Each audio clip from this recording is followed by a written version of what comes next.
Hi friends, कसे आहात? स्वागत आहे तुमचं किचन क्वीन वसुंधरामध्ये. आज आपण आपल्या चॅनलवर पाहणार आहोत दिवाळी स्पेशल असे चकचकीत आणि तोंडात टाकताच विरघळणारे बेसन लाडू. तर हे बेसन लाडू कसे बनवायचे हे जाणून घेण्यासाठी व्हिडिओ आहे तो शेवटपर्यंत पहा आणि चॅनलवर जर नवीन असाल तर चॅनलला सबस्क्राईब करा. त्याचबरोबर शेजारचं बेल आयकॉन ही क्लिक करायला विसरू नका.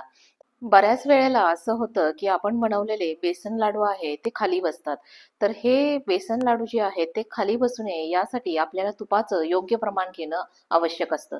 तर हे तुपाचं योग्य प्रमाण कसं ठरवायचं यासाठी एक टीप आणि ट्रिक इथं सांगितलेली आहे. तर त्यासाठी आपण व्हिडिओ आहे तो शेवटपर्यंत पाहूयात. तर आता आपण प्रत्यक्ष कृतीला सुरुवात करूयात. बेसन लाडू बनवण्यासाठी सगळ्यात आधी लागणार आहे ते म्हणजे बेसन.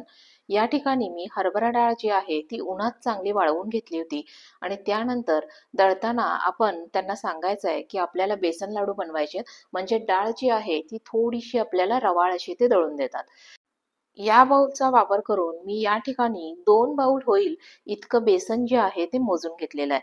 बेसन मोजून घेतलं की त्या प्रमाणात आपल्याला इतर जिन्नस देखील ऍड करता येतात.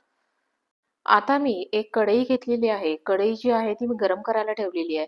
यामध्ये आपल्याला तूप ॲड करायचं आहे.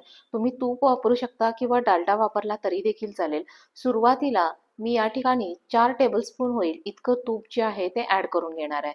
पूर्ण लाडू बनवण्यासाठी आपल्याला अर्धा बाऊल होईल इतकं तूप लागणार आहे. पण ते जे सगळं तूप आहे आपण लगेचच ॲड करणार नाही आहे. तर थोडं थोडं करून तूप जे आहे ते आपल्याला ॲड करत जायचं आहे. तर हे तूप आपल्याला मेल्ट होऊ द्यायचं आहे. तूप खूप त्याचा धूर येऊ द्यायचा नाहीये. फक्त तूप पातळ झालं की त्याच्यामध्ये आपण थोडं थोडं करून बेसन पीठ जे आहे ते आपण ॲड करतोय.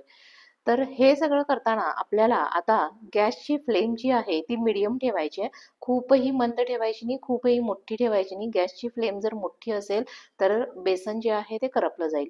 यासाठी मी गॅसची फ्लेम जी आहे ती मीडियम ठेवलेली आहे. तूप ॲड केल्यानंतर मी त्याच्यामध्ये थोडंसं बेसन ॲड केलं. ते थोडं मिक्स करून घेतलं तुपामध्ये.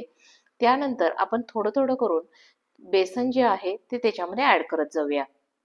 या ठिकाणी आपल्याला कढई सिलेक्ट करताना जाड बुडाची कढई आहे ती सिलेक्ट करायची आहे. खूप पातळ असेल कढई तर बेसन जे आहे ते करपलं जाईल. आता यामध्ये बेसन पीठ जे आहे ते थोडं थोडं ॲड करते आणि कंटिन्युअसली मी हलवत राहते. कुठेही मी स्टॉप करत नाहीये. जर मध्येच आपण थांबलं तर बेसनचा कलर जो आहे तो काय होईल, चेंज होईल. त्यासाठी आपल्याला थोडंसं बेसन हे कंटिन्युअसली हलवत राहायचं आहे. सुरुवातीला असं वाटेल की बेसन हे खूपच कोरडं आहे.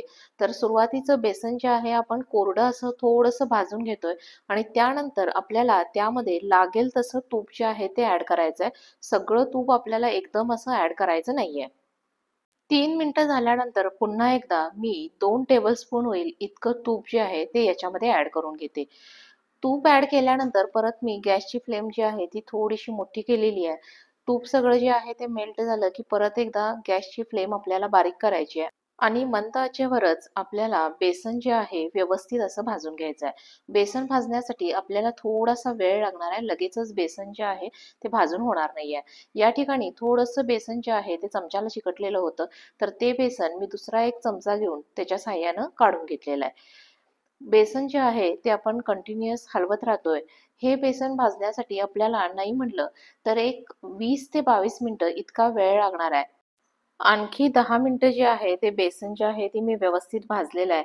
तरी देखील अजून मला त्याला तूप सुटल्यासारखं दिसत नाहीये. म्हणून मी पुन्हा एकदा 2 टेबलस्पून होईल इतकं तूप जे आहे ते ॲड केलेलं आहे. जसं आपण तुपाचा अंदाज घेत घेत तूप जर ॲड करत गेलं तर आपले बेसन जे आहे ते खूप पातळ होणार नाही आणि लाडू जे आहेत ते खाली बसणार नाहीत. आता या ठिकाणी तुम्हाला दिसत असेल की हळूहळू त्या बेसनाला आपोआप तूप जे आहे ते सुटत चाललेलं आपल्याला दिसून येईल.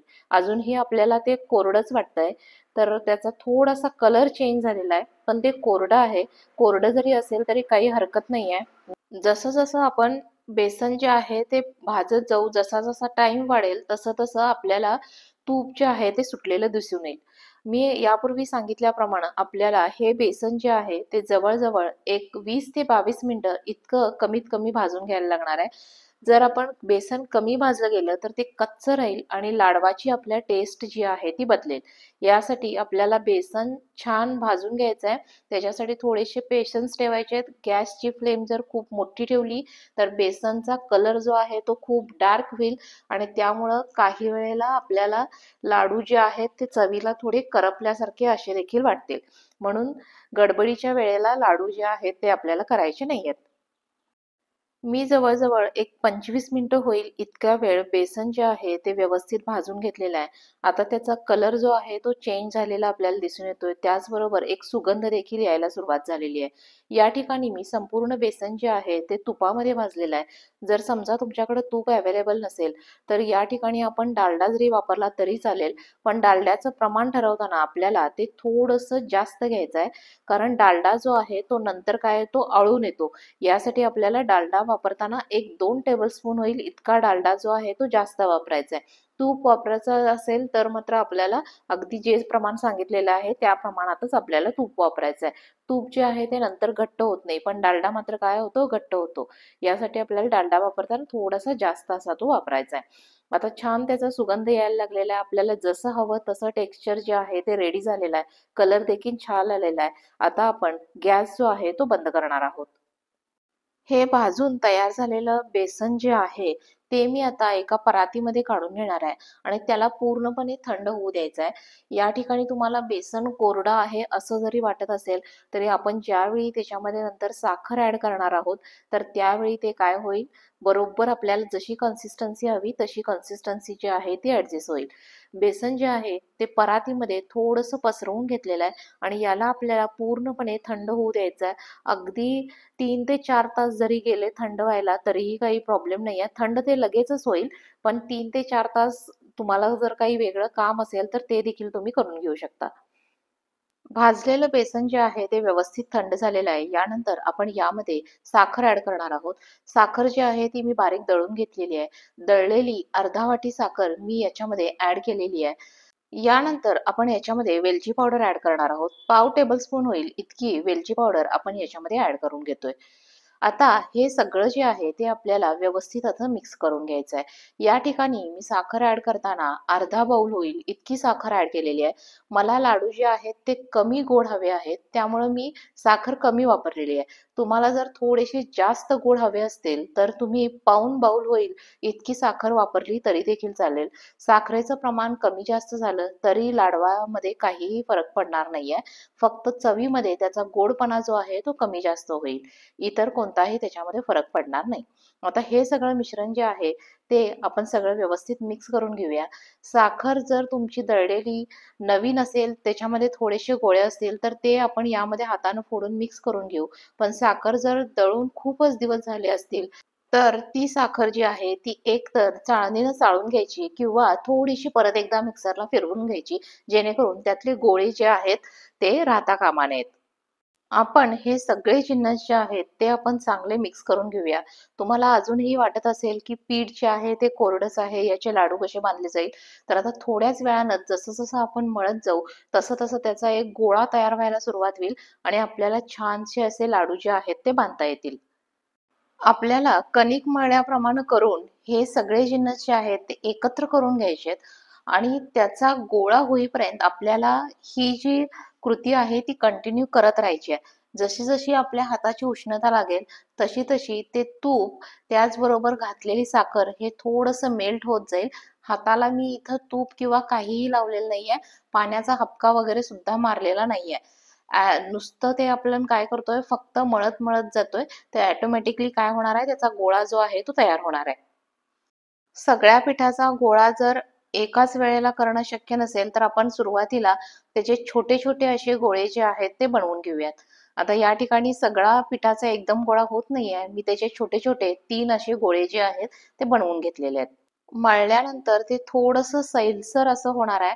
त्यामुळे त्याची कन्सिस्टन्सी आहे ती आपल्याला व्यवस्थित अशी ॲडजस्ट करून घ्यायची आहे. आपल्याला त्याचे लाडू बांधता येतील, ते खूप पातळ होणार नाही याची काळजी घ्यायची आहे. आता त्यातला पहिला गोळा घेतलेला आहे, त्यातला थोडासा मी मळून घेतला. त्यातला थोडासा लाडू बांधण्यासाठीचा पार्ट आहे तो काढून घेतला आणि लाडू जे आहे ते मी आता बांधून घेणार आहे. एकाच आकाराचे छान असे लाडू जे आहेत ते आपण बांधायचे आहेत.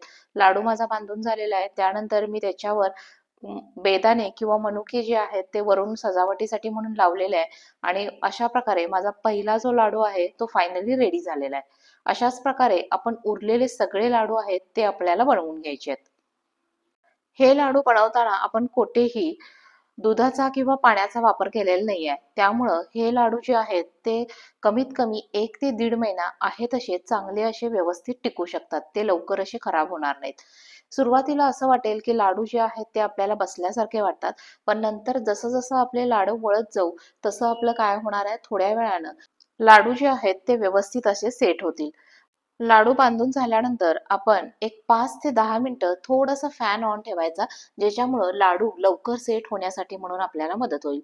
लाडूचं मिश्रण जे आहे ते आपण छानसं असं मळून घेतलं होतं.